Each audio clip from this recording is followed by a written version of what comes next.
Como o dinheiro evoluiu ao longo da história e qual é a sua importância na sociedade moderna. Qual é a visão bíblica sobre o dinheiro e quais ensinamentos podemos encontrar nas Escrituras sobre a maneira correta de lidar com ele. Quais são as advertências bíblicas sobre o mau uso do dinheiro e como essas advertências podem ser aplicadas no contexto atual. Venha descobrir a fascinante história e a utilidade do dinheiro ao longo do século. Explore o que Deus ensina sobre o valor e o uso do dinheiro conforme as Escrituras. E mais importante, aprenda as advertências bíblicas quanto ao mau uso do dinheiro, um ensinamento crucial para nossas vidas hoje. Estamos estudando a lição número 9, que tem o tema A Realidade Bíblica das Finanças, o segundo trimestre de 2024 da classe de jovens. Nesta lição, exploraremos o tema das finanças à luz da Bíblia. Abordaremos 3 aspectos fundamentais: história e utilidade do dinheiro, visão de Deus sobre o dinheiro e a advertência sobre o mau uso do dinheiro. O texto principal: honra ao Senhor com a tua fazenda e com as primícias de toda a tua renda. Provérbios 3:9. Este versículo de provérbio destaca a importância de colocar Deus em primeiro lugar em todas as áreas da nossa vida, incluindo nossas finanças, honrar ao Senhor com nossos bens e as primícias da nossa renda significa reconhecer que tudo o que temos vem de Deus e em gratidão dedicamos a Ele a melhor parte de nossos recursos. É um ato de fé e obediência para demonstrar nossa confiança na provisão divina. O resumo da lição: a forma como tratamos nossas finanças mostra quem está no controle de nossas vidas. Nesse resumo, enfatiza que a maneira como administramos nosso dinheiro revela nossas prioridades e a quem servimos verdadeiramente, se somos fiéis e honrar a Deus com nossos recursos. Isso mostra que reconhecemos sua soberania e confiamos em sua provisão. Por outro lado, se permitimos que o dinheiro controle nossas decisões e atitudes, isso indica que não estamos permitindo que Deus seja o Senhor de nossas vidas. A gestão financeira, portanto, é uma área crucial onde nossa fé e obediência a Deus são claramente refletidas. O texto bíblico se encontra em Deuteronômio, capítulo 8, versículo 11 ao 18, e Mateus, capítulo 6, versículo 9 ao 24.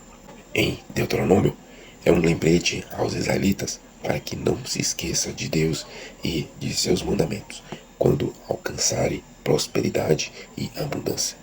Moisés adverte o povo a não deixar que o sucesso e os bens materiais os afaste de Deus, lembrando-os de que foi o Senhor quem os tirou do Egito, os guiou pelo deserto e os sustentou.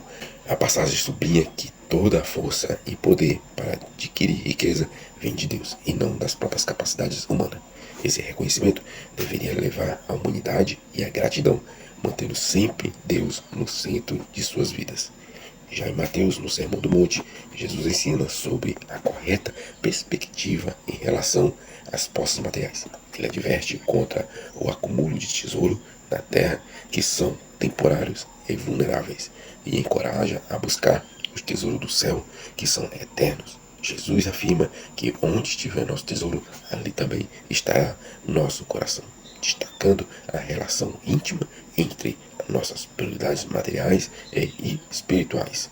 Na nossa introdução, um dos maiores desafios do ser humano é lidar com os recursos financeiros. Vivemos em um mundo onde o dinheiro é largamente utilizado e a sua influência alcançada. Todas as pessoas, quer creiam em Deus, quer não, mas o que o cristianismo ensina a respeito do dinheiro, o seu uso e de que forma esses ensinos podem ser aplicados na nossa vida, é o que veremos nesta lição. Na introdução, nós vamos ver 2 pontos aqui principais: é o desafio universal dos recursos financeiros, e o segundo ponto aqui é o ensinamentos cristãos sobre o dinheiro. No primeiro ponto da lição, o dinheiro e sua utilidade. Subtópico 1. uma breve história nesses subtópicos. Para entender a importância do dinheiro, é essencial conhecer um pouco da sua história. Originalmente, as pessoas usam o sistema de troca direta para obter bens e serviços, mas isso gera dificuldades na determinação de valores equivalentes. A introdução do dinheiro, inicialmente na forma de moeda de metal precioso, surgiu para facilitar e uniformizar essas trocas, garantindo uma medida comum de valor. Dois pontos aqui a ser observado é origem do dinheiro e necessidade de uniformização. O dinheiro surgiu da necessidade de mensurar valores de maneira uniforme para facilitar as trocas de bens e serviços, substituindo o sistema de câmbio direto que era problemático e impreciso. O segundo ponto que é ser observado é a evolução das moedas. As primeiras formas de dinheiro eram moedas feitas de metais preciosos, que com o tempo foram substituídas por metais menos valiosos, refletindo uma evolução na forma e no valor dos instrumentos monetários. Ponto do subtópico 2. O valor do dinheiro. Com o tempo, o dinheiro evoluiu de moedas de metal para papel moeda e, mais recentemente, para transações digitais. Apesar dessas mudanças, o dinheiro ainda é frequentemente associado a status e poder. As escrituras sagradas, enquanto não condenam a posse de bens materiais, alertam contra o amor ao dinheiro, que pode levar a diversos males. Dois pontos aqui a ser observado é a evolução do dinheiro. O dinheiro passou de moeda de metal para papel moeda e atualmente para transações digitais, refletindo avanço na forma como os valores são representados e transferidos. O segundo ponto aqui a ser observado é a percepção e advertências bíblicas. Embora possuir dinheiro seja frequentemente visto como um símbolo de status e poder, a Bíblia adverte contra o amor ao dinheiro, destacando os perigos que essa atitude pode trazer. Subtópico 3. O assunto bastante espiritual. Embora algumas pessoas consideram o tema das finanças como algo carnal e irrelevante para a vida espiritual, a Bíblia trata frequentemente do dinheiro, enfatizando sua importância na vida diária e espiritual.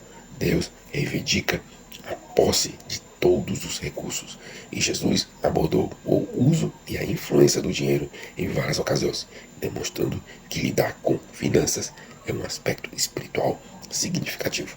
Dois pontos a ser observado aqui nesse subtópico é a perspectiva bíblica sobre finanças. A Bíblia frequentemente menciona o dinheiro e como ele deve ser usado, mostrando que as finanças são uma parte importante da vida espiritual e prática dos crentes. O segundo ponto que é ser observado é exemplo de Jesus e a importância do dinheiro. Jesus abordou questões financeiras em várias ocasiões, demonstrando que o dinheiro é uma parte integral da vida e deve ser gerido com sabedoria e integridade, conforme os princípios espirituais. Ponto 2 da lição: Deus e o dinheiro. Subtópico 1. Os dízimos. Os dízimos eram uma prática natural em Israel, representando o reconhecimento do sustento divino e a soberania de Deus. Este costume antecede a lei de Moisés, exemplificando por Abraão, que deu o dízimo a Melquisedeque. Apesar das discussões atuais sobre sua relevância na nova aliança, o dízimo continua sendo um ato de fé e gratidão, importante para o sustento das igrejas e auxílios aos necessitados. Dois pontos aqui a ser observado. O primeiro é a origem e continuidade dos dízimos.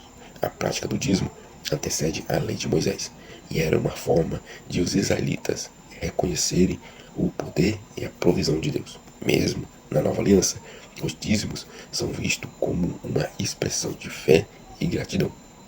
O segundo ponto que é ser observado é função e impacto dos dízimos. Os dízimos não apenas sustentam as igrejas e seus ministros, mas também permite que a igreja ajude os necessitados, cumprindo assim uma função social e espiritual crucial. Subtópico 2. Honrando ao Senhor.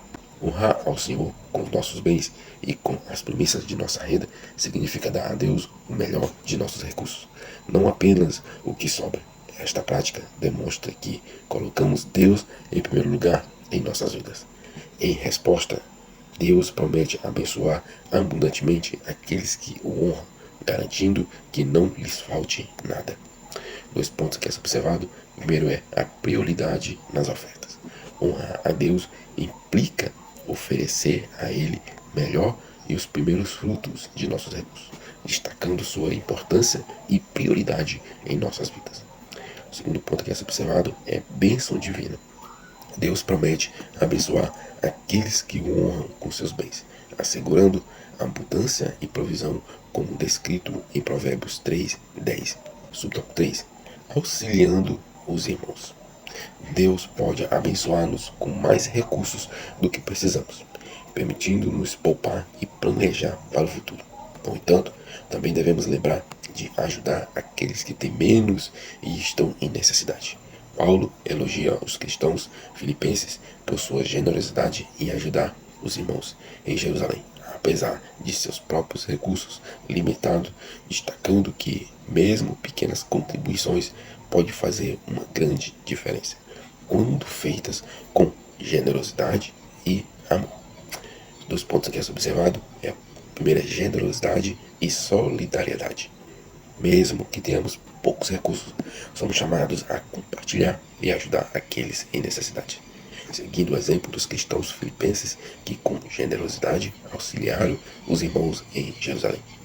O segundo ponto que é ser observado é o valor da pequena contribuição. Não importa o quão pequeno seja o recurso, ele pode ser significativo quando partilhado com um coração generoso. A generosidade é valorizada por Deus e faz a diferença na vida dos necessitados. Ponto 3 da lição: a advertência contra mau uso do dinheiro. Subtópico 1. Cuidado com a avareza e o enriquecimento ilícito.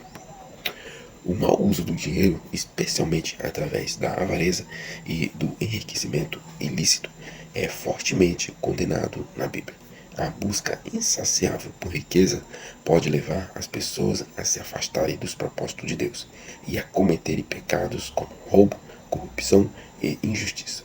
Deus só aceita recursos obtidos de forma honesta e condena práticas corruptas e injustas, destacando que a integridade no ganho financeiro é crucial para aqueles que o servem. Dois pontos aqui a ser observado é o perigo da avareza e corrupção.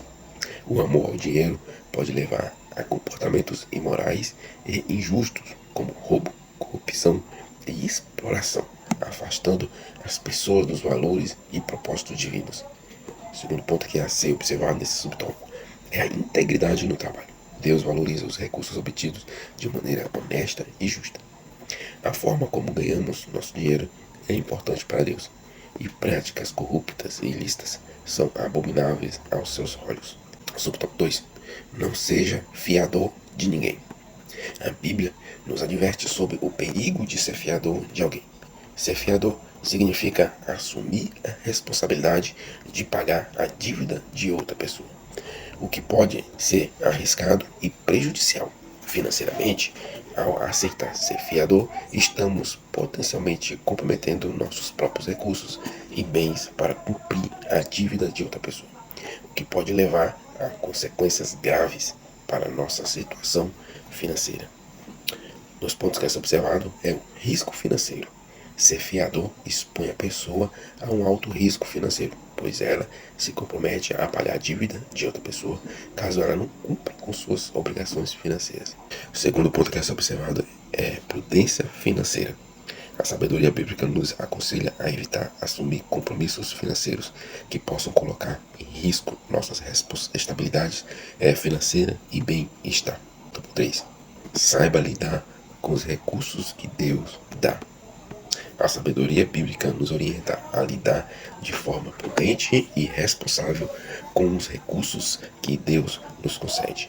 Devemos aprender com exemplos da natureza, como a formiga, que trabalha diligentemente para armazenar alimentos para o futuro.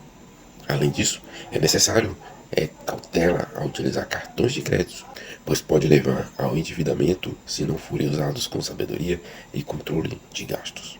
Chegamos à nossa conclusão. A forma como lidamos com o dinheiro mostra que está no comando de nossa vida. Não é errado ter recursos financeiros, desde que não sejam eles que mandem em nós. O dinheiro tem a capacidade de mudar o pensamento daquele que se deixa levar por ele. E por isso somos advertidos a não colocar nosso coração nas riquezas, pois elas são instáveis e podem nos desviar dos propósitos divinos. Portanto, usemos o dinheiro com sabedoria, cientes de que prestaremos conta a Deus de nossa mordomia. Você que ficou até aqui, eu te convido a acompanhar o canal, assistir outros conteúdos. Você vai encontrar estudos bíblicos por tema, você vai encontrar devocionais e você vai também encontrar lições bíblicas da escola dominical. Deixe seu like, comente, compartilhe a lição. Se não é inscrito, se inscreva no canal. E até a próxima. Deus vos abençoe. O que a Bíblia nos ensina sobre a natureza da tentação e como ela se manifesta na vida humana. De que maneira Jesus Cristo enfrentou e superou as tentações durante o seu tempo no deserto. E quais lições podemos aprender de seu exemplo. Quais são as principais estratégias e ensinamentos bíblicos que ajudam o crente a resistir às tentações no dia a dia. Venha descobrir os ensinamentos profundos da Bíblia sobre a tentação. Primeiro aprenderemos o que é tentação e seus aspectos na vida humana. Em seguida, veremos como Jesus Cristo lidou com a tentação de forma exemplar. E por fim, o mais importante, revelaremos as estratégias bíblicas mais eficazes para que você possa resistir a qualquer tentação em sua vida cotidiana. Não perca a última parte, é a melhor. Estamos estudando a lição de número 9 da classe de adultos, que tem o tema Resistindo à Tentação no Caminho. Nesta lição, exploraremos a tentação de forma profunda e prática, baseando nos ensinamentos bíblicos. Primeiro vamos definir biblicamente o que é tentação e entender seus aspectos na vida humana. A tentação é um desafio comum a todos, mas a Bíblia nos dá uma visão clara de sua natureza e origem. Em seguida, estudaremos como Jesus Cristo enfrentou a tentação durante seu tempo no deserto. Seu exemplo é um modelo perfeito para nós, mostrando como a fé, a palavra de Deus e a firmeza espiritual pode vencer qualquer provação. Por fim, apresentaremos as estratégias bíblicas mais eficazes para resistir à tentação. Você aprenderá como aplicar esses princípios no seu dia a dia, fortalecendo sua caminhada com Deus e resistindo aos desafios espirituais com confiança. Não perca esta oportunidade de aprofundar seu conhecimento bíblico sobre a tentação. Junte-se a nós para aprender na lição número 9 da classe de adulto. O texto áureo: vigiai e orai, para que não entreis em tentação. Na verdade, o espírito está pronto, mas a carne é fraca. Mateus 26, 41. Nessa passagem, Jesus instrui seus discípulos a serem vigilantes e a orarem constantemente para não sucumbirem à tentação. Ele reconhece a fraqueza da carne humana em contraste com a disposição do espírito. Isso significa que, embora tenhamos a intenção e o desejo de seguir o caminho certo, nossa natureza humana é vulnerável e precisa do auxílio constante da oração e da vigilância espiritual. A verdade prática: no lugar de ceder à tentação, é melhor triunfar sobre ela. Esta afirmação pratica nos lembrar que, apesar das tentações serem inevitáveis, o objetivo do cristão deve ser vencê-las em vez de sucumbir a elas. Triunfar sobre a tentação não só fortalece a nossa fé e caráter, mas também nos aproxima mais de Deus e seus propósitos para nossas vidas. A vitória sobre a tentação é um testemunho do poder transformador de Deus em ação em nossas vidas. A leitura bíblica em classe se encontra em Mateus, capítulo 4, versículo 1 ao 11. Essa passagem ilustra a humanidade de Jesus e como ele, através da dependência das Escrituras e de Deus, resistiu às tentações.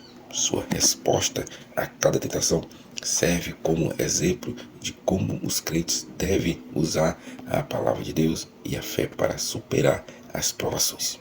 Na introdução, eu separei aqui 2 pontos principais aqui dessa introdução. O primeiro ponto é a universalidade da tentação e a orientação de Jesus. A tentação é uma realidade que todos os crentes enfrentam durante sua jornada espiritual. Jesus enfatizou a importância de orar para que Deus não permita que caiamos em tentação. como indicado em Mateus 6,13. O segundo ponto aqui dessa introdução é o exemplo de Jesus e a necessidade de vigilância e oração.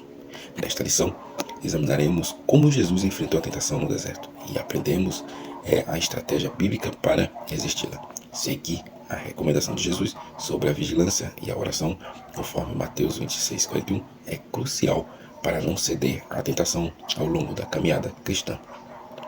Ponto 1 da lição: a tentação e sua esfera humana. Subtópico 1: conceito bíblico de tentação. A tentação e sua esfera humana, o primeiro ponto aqui a ser observado é o conceito bíblico de tentação. No contexto bíblico, a tentação é entendida como um teste ou provação que pode levar a pessoa a escolher entre o bem e o mal. O termo tentação é derivado de várias palavras nas Escrituras. Em hebraico, a palavra massá significa teste ou provação e é usada em passagens como Deuteronômio, capítulo 4, versículo 34 e Salmo 95, versículo 8. No Novo Testamento, os termos gregos peirasmos, teste ou prova, e peirazó, testar, submeter à prova, aparece várias vezes, destacando a ideia de um desafio moral ou espiritual que a pessoa deve enfrentar. Em resumo, a tentação é um experimento ou prova em que uma pessoa é atraída a fazer o mal para obter prazer ou lucro. Dois pontos aqui a ser observado definições bíblicas de tentação. A tentação é descrita na Bíblia como um teste ou prova, que em hebraico é massá, e um desafio moral ou espiritual. Peirasmos e peirazó, em grego, essas palavras destacam a ideia de um confronto entre a escolha do bem e do mal. O segundo ponto que é ser observado é a natureza da tentação. A tentação envolve uma situação em que uma pessoa é atraída a fazer algo errado, visando obter algum tipo de prazer ou ganho, e um experimento moral que testa a fé e a integridade da pessoa. Palavras aqui a ser observadas nesse subtópico: a primeira é teste. Representa a situação em que a fé e a moralidade de uma pessoa são desafiadas. É um processo em que se verifica a resistência espiritual e a fidelidade a Deus. A segunda palavra aqui é provação. Uma condição de dificuldade ou sofrimento. Serve como um exame da perseverança e do caráter do crente. Provações são oportunidades para demonstrar a fé e a dependência de Deus. A terceira palavra aqui é atração. Refere-se ao aspecto da tentação que envolve o desejo de fazer algo errado. É a força que tenta desviar a pessoa do caminho correto, muitas vezes oferecendo prazer ou ganho de imediato. Subtópico 2: duas vias da tentação. A Bíblia ensina que a tentação pode ter duas origens principais. A primeira origem é externa, vindo do diabo, como exemplificando na tentação de Eva no jardim do Éden, Gênesis 3, e de Jesus no deserto. O objetivo do diabo é desviar-nos da missão e do propósito de Deus estabeleceu para nossas vidas. A segunda origem é interna, surgindo dos desejos e vícios da alma humana, como descrito em Tiago 1, versículo 14 e 15. Esta forma de tentação está ligada à concupiscência da carne, onde as inclinações internas nos atraem para o pecado. Ambas as vias da tentação operam na esfera humana, desafiando-nos a escolher entre seguir o espírito ou ceder aos desejos carnais. Pontos aqui principais aqui a ser observado nesse subtópico é a origem externa da tentação. A tentação pode vir diretamente do diabo, cujo objetivo é desviar os crentes de seus propósitos e missões dadas por Deus, como ocorreu com Eva e Jesus. O segundo ponto aqui é a origem interna da tentação. A tentação também pode surgir de dentro de nós mesmos, dos desejos e vícios da carne, que nos atrai para o pecado quando não damos primazia ao fruto do Espírito. Palavras aqui a ser observada aqui, a primeira desse subtópico é missão. Refere-se ao propósito e ao chamado específico que Deus tem para a vida de cada crente. A tentação do diabo busca desviar-nos desse caminho, impedindo-nos de cumprir o plano divino. A segunda palavra é concupiscência. Representa os desejos fortes e desordenados da carne, que nos leva a buscar prazeres ilícitos é uma força interna que nos atrai para longe de Deus e para o pecado. A terceira palavra aqui é o engodo. Refere-se ao engano ou isca para atrair e prender. No contexto da tentação, é uma falsidade que nos atrai para o pecado, prometendo satisfação, mas resultando em ruína espiritual. Subtópico 3. Tentação. A epístola de Tiago esclarece que Deus não tenta ninguém como o mal, pois ele não pode ser tentado pelo mal, e tampouco tenta alguém. Tiago 1,13. Embora Deus permita provações para aperfeiçoar o caráter dos crentes, como indicado em Tiago 1, versículo 2 e 4, essas provações são diferentes da tentação que incita ao mal. A responsabilidade de ceder à tentação recai sobre o ser humano, evidenciada por ações dominadas pelas paixões carnais. Mateus 5,28, Romanos 8,6.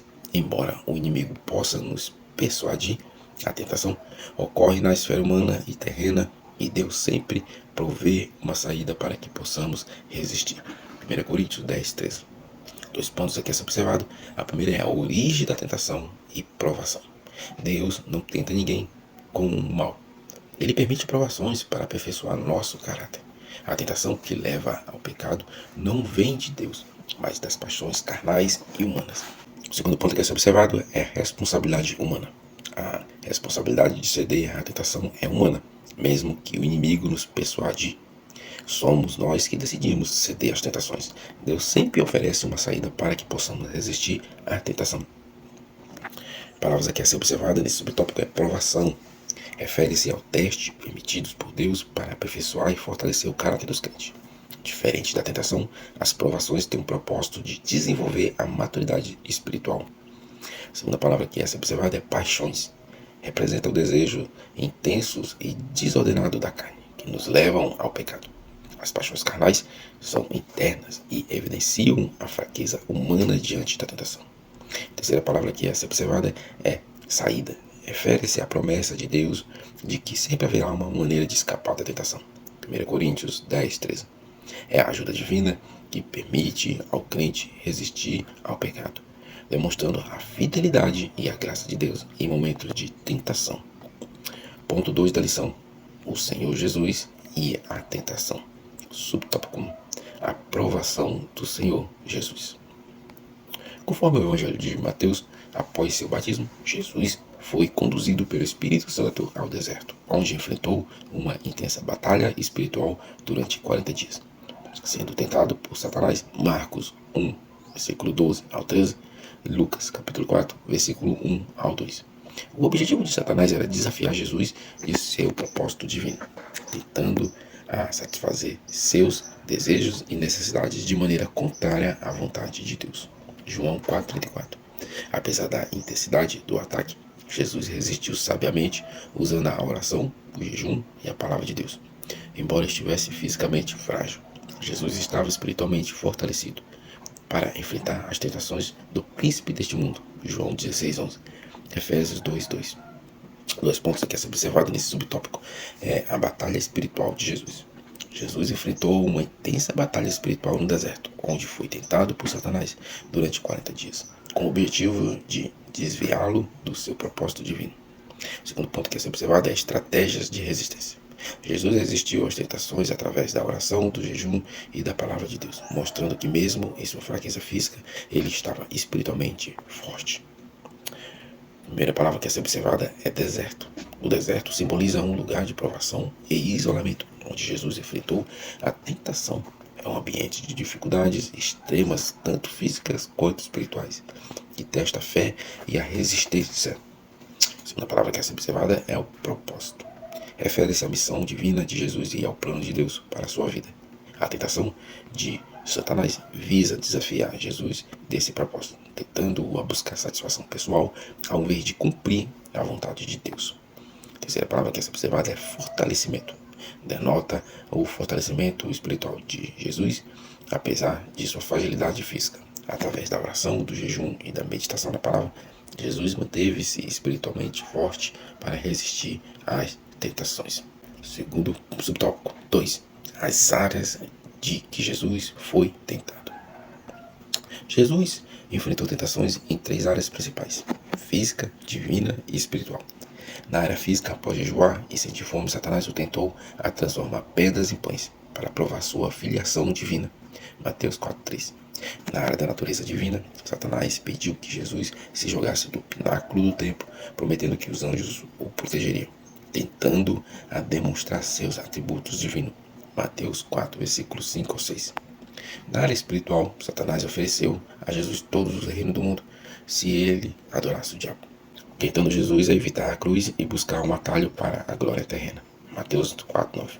Essas tentações abrangem necessidades humanas, a ostentação de poder divino e a idolatria. 2 pontos principais aqui a ser observado. Primeiro é a tentação da necessidade humana. Jesus foi tentado fisicamente a transformar pedras em pães para saciar sua fome, destacando a tentação de se satisfazer necessidades humanas de forma independente de Deus. Segundo ponto que é observado é tentação ao poder e glória. Jesus foi tentado a ostentar seus atributos divinos ao se atirar do templo e a evitar a cruz, em troca da adoração a Satanás, destacando a tentação em busca poder e glória, de maneira contrária ao plano de Deus. A primeira palavra que é observada é a fome. Representa a necessidade física humana. A tentação de transformar pedras em pães visava explorar a vulnerabilidade de Jesus em sua fome, incentivando-o a usar seu poder divino para satisfazer uma necessidade imediata. A segunda palavra que é observada é proteção. Refere-se à promessa de segurança divina através de Satanás. Tentou Jesus a se atirar do pináculo do templo, utilizando a promessa de que os anjos o protegeriam, incentivando-o a demonstrar publicamente seu poder divino. A terceira palavra que é idolatria. Refere-se à adoração de algo ou alguém além de Jesus. A tentação de adorar Satanás em troca de todos os reinos do mundo foi um apelo para Jesus buscar poder e glória à custa de comprometer a sua fidelidade a Deus. Top 3. Como Jesus venceu a tentação? Jesus venceu a tentação do diabo utilizando as palavras de Deus.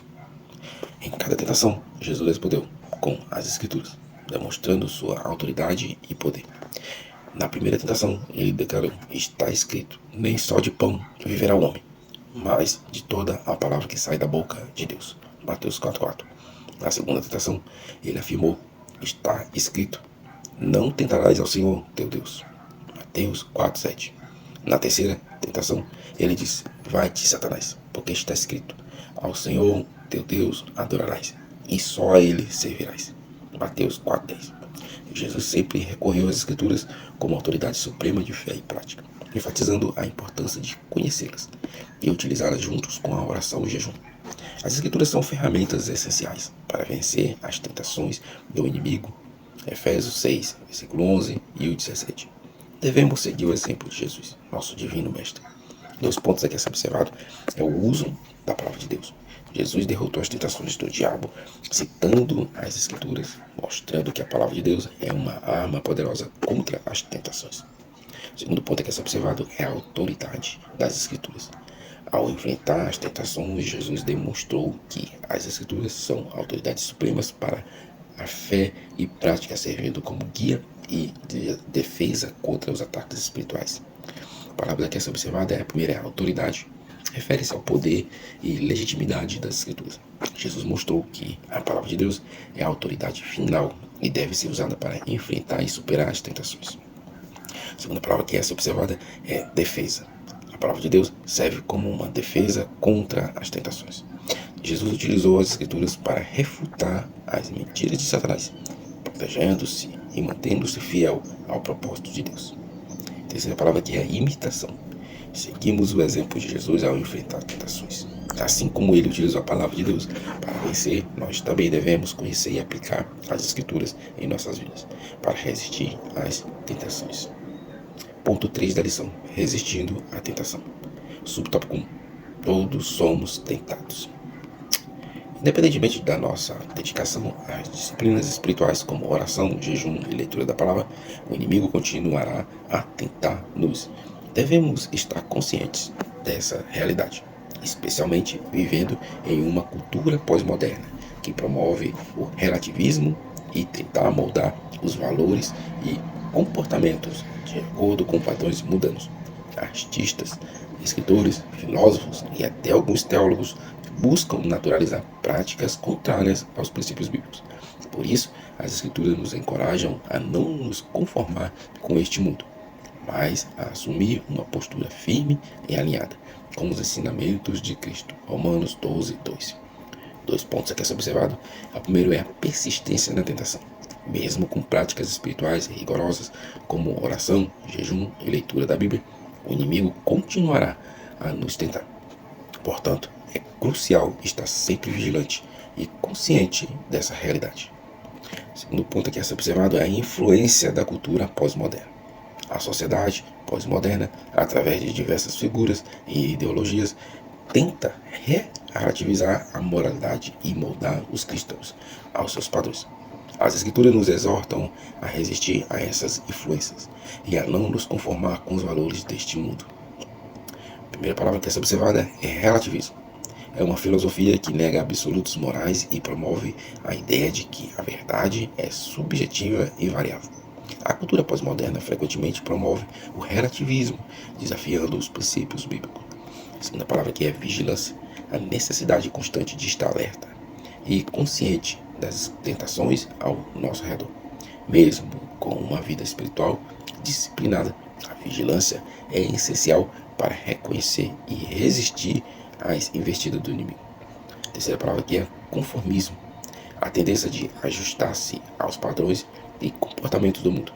As Escrituras nos advertem a não nos conformar com este mundo, mas a renovar nossa mente e viver de acordo com os princípios de Cristo. Subtópico 2.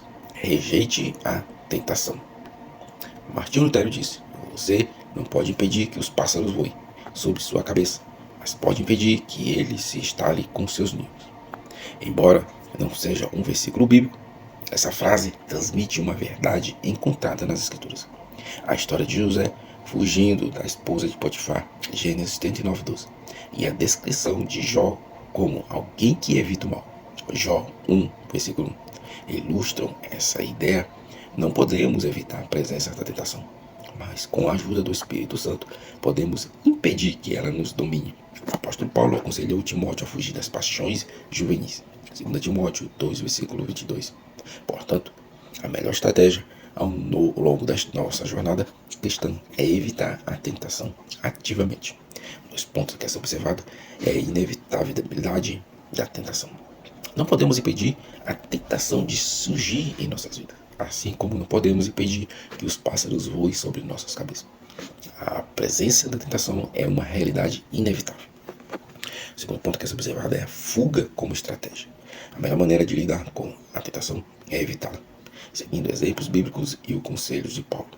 A Timóteo devemos fugir ativamente das situações que podem nos levar a pecar. Palavras aqui assim observada é evitabilidade.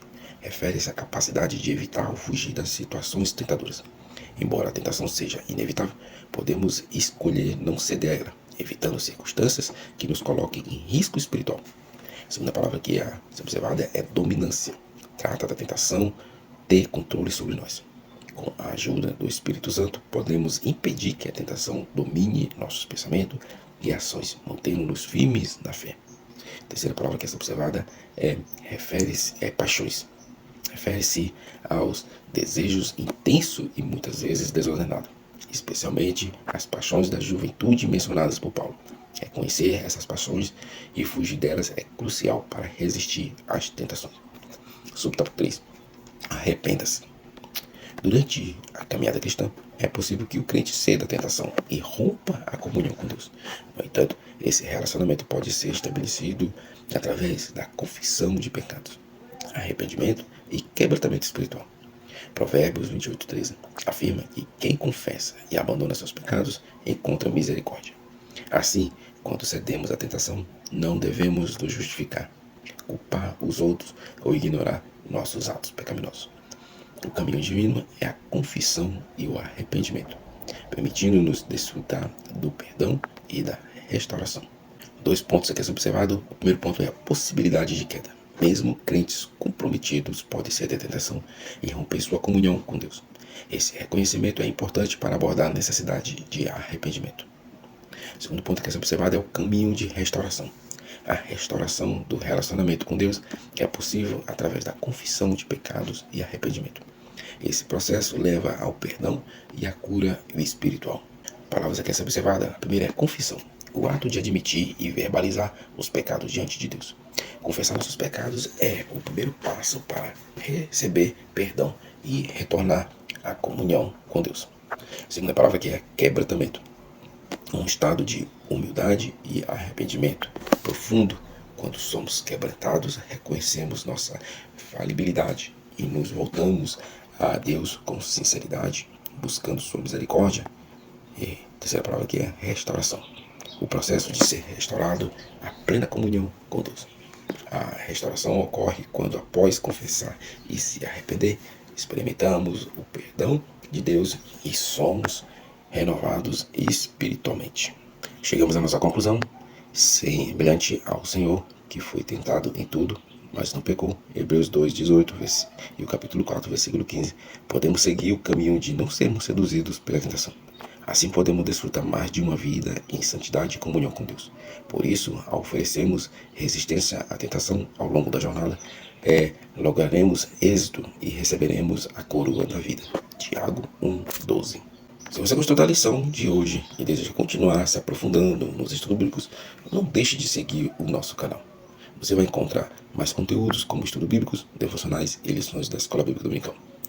Se inscreva se você não é inscrito no canal para não perder nenhuma novidade e fortaleça ainda mais a sua jornada espiritual. Estamos ansiosos para compartilhar mais conhecimentos e inspirações com você. Junte-se a nós e vamos crescer junto na Palavra de Deus. Deus vos abençoe grandemente. Yavé, o que significa eu sou na Bíblia. Se você não sabe, fique conosco até o final do vídeo para aprender o que significa um verdadeiro nome de Deus. Yavé é considerado o nome próprio de Deus. Eu sou o que sou. É a designação mais específica para o Deus da Bíblia. Êxodo 3:14 e o versículo 15. Outros nomes são apresentados para qualificar os infindáveis atributos de Deus. Mas Yavé parece guardar um significado mais profundo e enigmático sobre o eterno Senhor. Neste estudo, vamos analisar esse tesouro e conhecer mais sobre Yavé, o grande eu sou, através da Bíblia. Quem é Yavé? Nenhum personagem é mais central e mais importante no cenário bíblico do que Deus. A despeito das muitas maneiras de denominá-lo e das muitas traduções nos diversos idiomas existentes, o Deus único e eterno e supremo é Criador do universo. Ele é absolutamente quem ele é. Yavé é o Deus da Bíblia que se revelou à humanidade através da criação, dos seus feitos milagrosos e dos princípios descritos na Escritura Sagrada. Ele é o Deus triuno que se manifestou através do amor do Pai, da graça salvadora, do Filho encarnado, Jesus Cristo, e do senhorio e comunhão do Espírito Santo. Na Nova Aliança, Jesus se identifica como Yavé, o Eu Sou, como mesmo poder, autoridade e glória. Assim também temos a consciência da presença real de Deus conosco, através do dom do Espírito Santo que habita no nosso meio. Tetragrammaton, ou tetragrama sagrado, é um nome formado por 4 letras, Y, H, W e H. No hebraico antigo, trata-se de uma representação da linguagem para identificar o eterno Deus. A maioria das traduções bíblicas usa Senhor, Adonai no hebraico e Kyrios no grego, como equivalente de Yavé.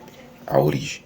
Esse nome originou-se da resposta dada por Deus a Moisés quando este estava a ser enviado para libertar o povo de Israel do Egito. O Senhor Deus deu-se a conhecer por meio dessa expressão YHWH, que significa eu sou o que sou. Veja o que está escrito lá em Êxodo 3:14 e 15. Deus disse a Moisés: eu sou o que sou. Disse mais: assim você dirá aos filhos de Israel: eu sou me enviou a você. Deus disse ainda a Moisés: assim você dirá aos filhos de Israel: o Senhor Deus dos seus pais, o Deus de Abraão, o Deus de Isaque e o Deus de Jacó, me enviou a vocês.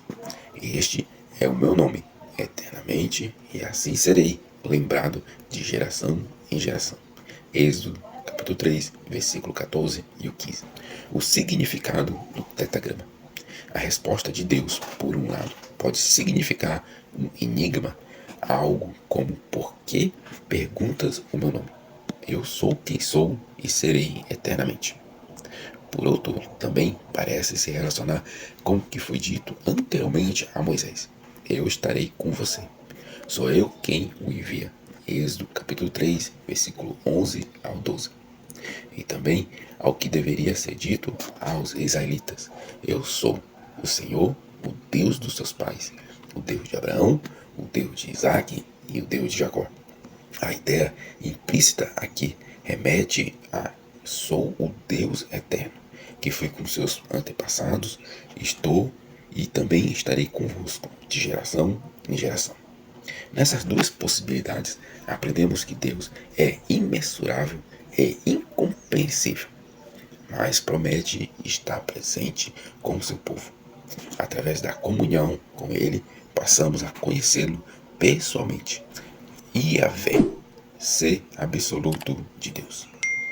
No contexto bíblico, o nome descreve algo muito específico sobre a pessoa, mais que uma simples denominação. Outros dados importantes pode ser prenunciado através do nome que alguém, além da identidade, o nome também remete à reputação, fama, caráter, atitude e honra, confiabilidade da pessoa.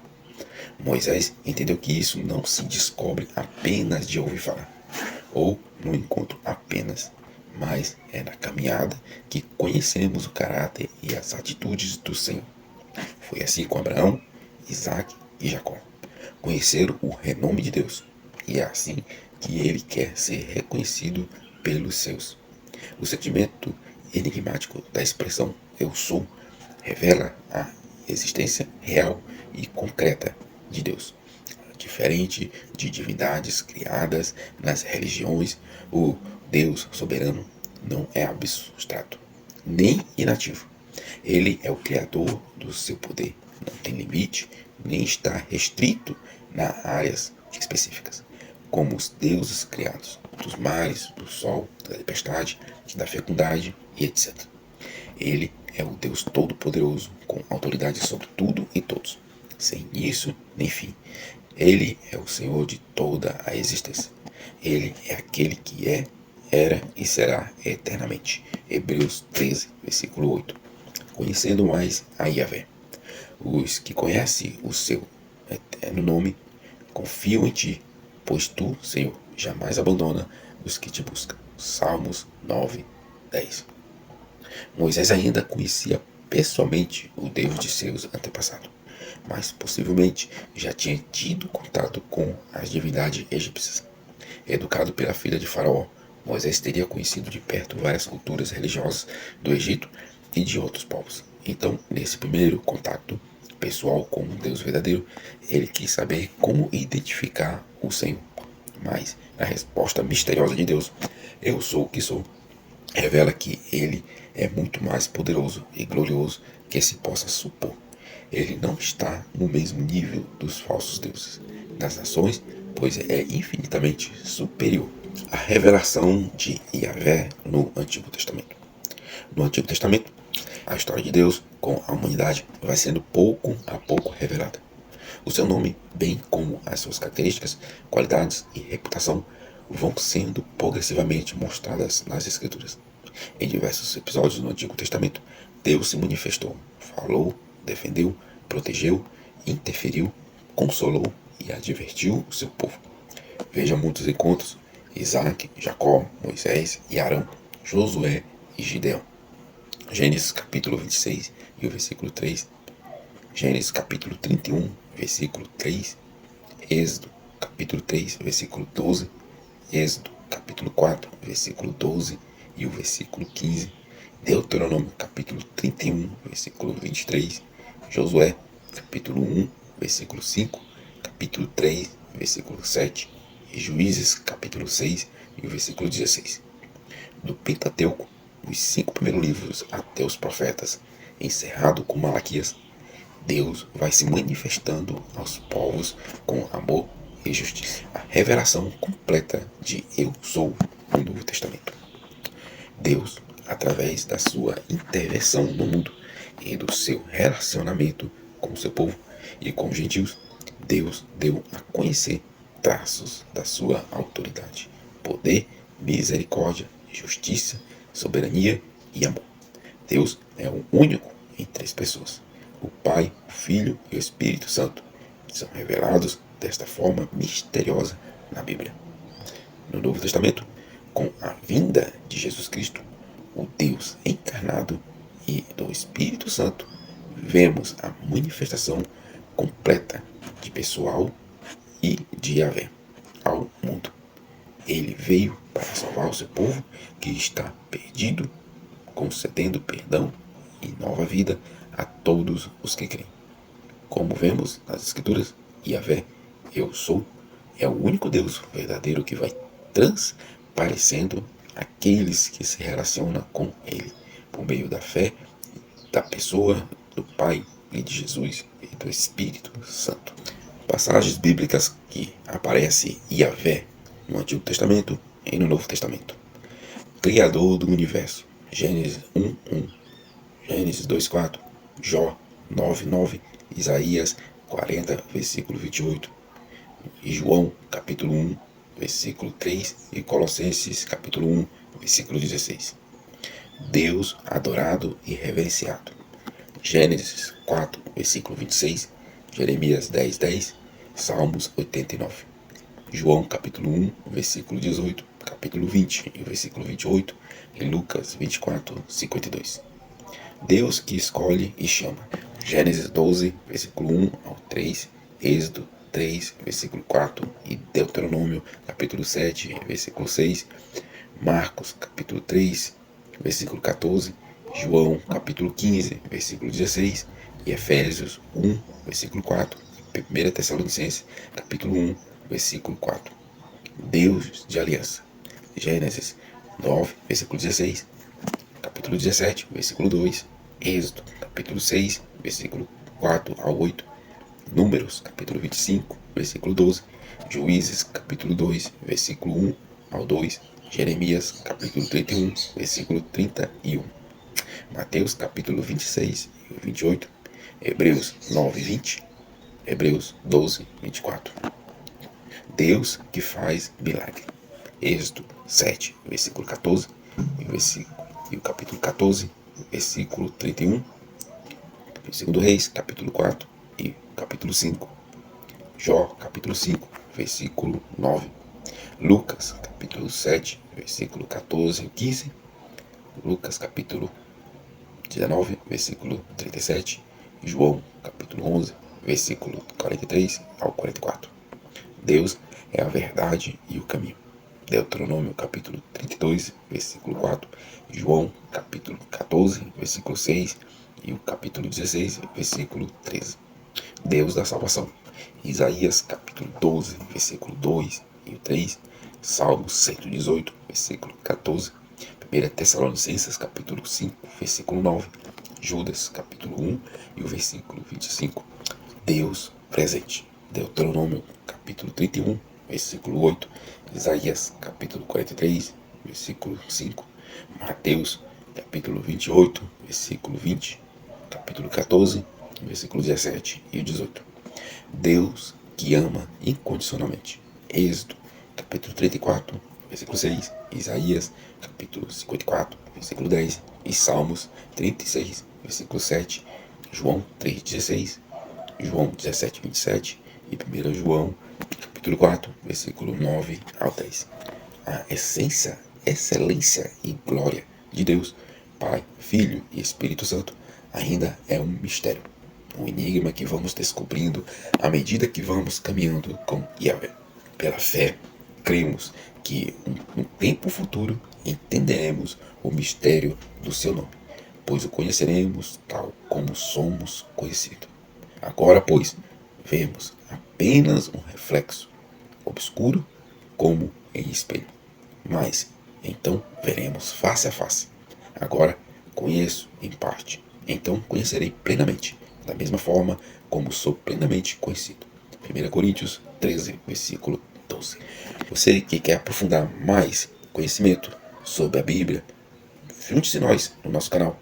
Você vai encontrar lições bíblicas da Escola Bíblica Dominical, você vai encontrar devocionais e você vai encontrar estudos bíblicos como esse por temas. Se você não é inscrito, se inscreva no canal, deixe seu like, comente, compartilhe esta lição. Você que ficou até aqui, Deus os abençoe grandemente.